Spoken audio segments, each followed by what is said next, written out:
Today I'm going to break down how this truck made us over $300,000 in just 1 year. Hey guys, my name is Jonas Olson. I've been in the service industry for 17 years. Over the past 5 years, I've been building Pest Badger. We took Pest Badger from 1 location to 19 locations in just those 5 years. I use this channel to document how I think about scaling service companies and what's actually working for us. I wish my mentors would have documented their journey, so I'm documenting mine for you. All right, so let's break it down. 3,060 jobs per year.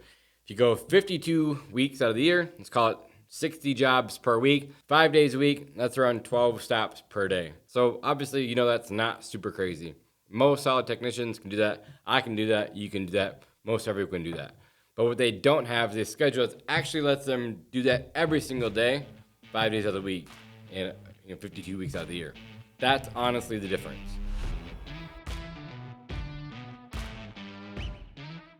All right, so next, let's move on to routing. I talk about this all the time on this channel because it's super important. One of the most important things. If your tech is driving all over, you're done. His day's already shot. If he has that much windshield time, driving from town to town, it's tough. Use a couple stops a day just by sitting the truck behind the windshield. That's hundreds of jobs per year, honestly. So we have to keep everything super tight. Same neighborhoods, same areas. You want them to go house to house, not neighborhood to neighborhood. And I see a lot of people fail right here because they're taking on jobs all out town. And I'll cover that later on in this. But next, let's kind of move into your technician, right? They don't have to be superhuman, right? They're doing 12 stops a day. But the thing is, you find a really good tech, they just don't waste a lot of time. They know the flow, they've been trained really well. They pull up, they talk to the customer, they do the job, they take customer notes, and then they move on. They're not standing around. They're not sitting in the truck after the job for 25 minutes. They're not pulling up to the job initially to talk on the phone or sit there and scroll through Instagram or Facebook for 20 minutes. They're getting the job done. Like one of my original mentors told me, you have to have a hitch in your step. So look for those technicians who have that little giddy up, that hitch in their step, that look like they're always producing forward. Next, we're going to move on to callbacks. We don't talk about this a lot on this channel. So I figured we'd talk about that in this channel because it's super important. This is what kills a lot of revenue throughout the day. And obviously throughout the year, it's super important. And you're never going to completely get rid of all callbacks. They just happen. But a lot of callbacks will honestly kill you. You think you got a full day as a technician, you open up the app and you got, let's just go with the 12 stops, but 3 or 4 of them are callbacks. So you're doing 2 to 3 jobs for free. Maybe not the technician's job is getting paid, but the revenue itself for the company, you're going out there doing those reservices for free. So you're already, $150, $450 off of revenue throughout your day. And it happens consistently, especially over summer in the really hot months, right? A lot of callbacks just happen then. So doing the job right the first time matters way more than people think. So slow down a little bit in critical areas. Make sure you're treating everything properly the first time so you're not having to come back there to do a reservice that blows up your whole day. Hold up, quick pause. If you're on a pest control company or fertilization weed control company, you're not in our Facebook group, you're choosing the harder path. Every operator that's in there is skipping years of mistakes because people are actually sharing what's working right now. So stop trying to brute force your way through growth alone. Search Pest Control Millionaires on Facebook or click the link below. And now let's get back to it. Okay, so let's talk a little bit about the truck itself. I've shown some trucks on my channel before. But again, this is super important too.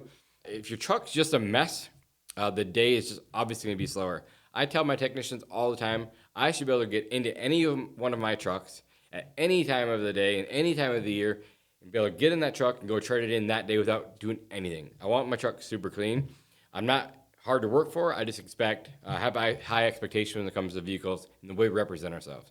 But if your trucks just aren't stocked really well and you got clutter everywhere, technicians are like constantly looking through job boxes and they're just searching around for products they can't find or tools that they need, and it just slows them way down, right? And you really don't notice all the downtime because it's 2 minutes here and 5 minutes there. You don't notice it over one stop, but over an entire day of 12 stops and over 60 jobs in a week, you really notice those things, and all that time got add up to 5, 6, 10 jobs per week just by slowing down, not having a clean, efficient truck. So take the time, get the trucks ready, and make sure that they're stocked, well prepared, everything's in an organized manner, and being able to go there and just produce efficiently as possible. I kind of already mentioned this, but having your supplies, this drives me absolutely bonkers. And I'm sure I know I've done it myself. And I'm sure you guys have done it yourself. But you get to the first job and all of a sudden you realize that you forgot a battery in your backpack sprayer, or you forgot the pump sprayer, or you forgot a product. And so halfway, so you get there, then you turn back, you drive all the way back to the shop. Halfway through the day, they run out of product, right? Now they run to the jobs late. Next jobs are getting pushed back, and it just creates a cluster. So I would say make sure that you have all the jobs, all the trucks ready, like I mentioned earlier, not just for the day, but for the entire week. Make sure yourself or the managers are making sure they go over the trucks before the technicians leave for the week or leave for the day. One of my mentors, he had and a couple friends do this too. They have out the gate at 8. And so what they do is they have all the trucks line up at the gate, and they have a checklist with their manager at the beginning of the gate. They go through their checklist, make sure they have everything. And as they go, the technicians go through the checklist, they have everything, and they're off for the day. Yes, it may take a little bit more time in the upfront, but it saves you way more time than going out there and driving all the way back, especially if you're going further away from town, right? Next, we talk about this a lot too, the software stack, right? Your systems do matter, because if your routing and scheduling is messy, the whole day just feels messy. Just keep it simple. If you have, let's just say you're a good example, you have a CSR or a scheduling manager, or even hire a VA, it doesn't matter. Just make sure that they're scheduling efficiently, that the routes are super tight, and again, they're not driving all over. It's super important, because what looks good on a computer screen as a VA, let's go use an example, or maybe it's a home office that dispatches from multiple locations or whatever. Like, it looks good on paper, right? It looks good on the screen. But when you drive it, it looks like an inch on the map. It looks really close. Just make sure that your drive score is really low, and that you talk to your managers that are in the area, make sure they go over their schedule, make sure it's efficient, and maybe you'll put some notes in the scheduling notes saying, hey, this job is here, here, to make it more efficient. So you use as many jobs as possible in the same area. Again, so your technicians just aren't driving all the place. So it's really, really important to scheduling your technicians efficiently as well. Now, one of the most important things, in my opinion, probably the number one thing, that is when it comes down to routing, scheduling, and job efficiency, is marketing, right? If your route's not full, nothing else matters.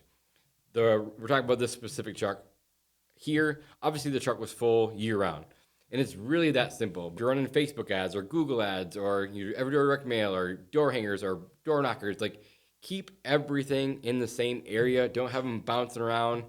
You're going from this town to this town, marketing to this neighborhood versus that neighborhood. And so you're doing quarterlies over here, then the same quarterlies at the same time in the same month and on this side of the neighborhood. Like, keep everything in the same spot.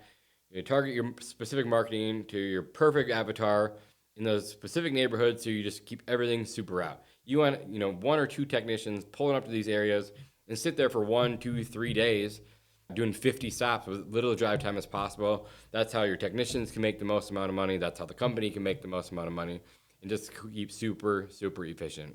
So think about it like this. If you're doing 8 stops per day, and you should be doing 12, but that's 4 jobs a day that you're missing. That's 1,000 jobs per year. At $150 per job, that's $150,000. It's the same truck as mine.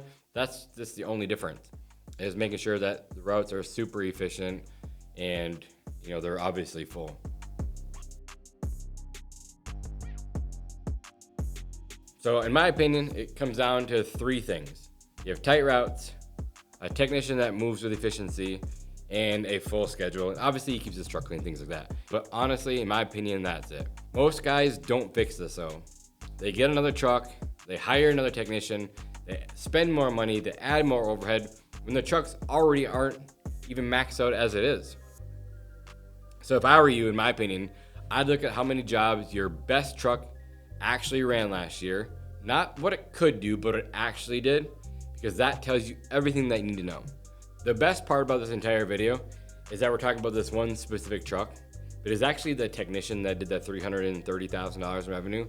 The truck actually did double the revenue than that technician did. But I'm gonna say that for another video, but it's super cool, got to make sure we get the most efficiency out of our equipment. So this truck is not special, but the way we run it is.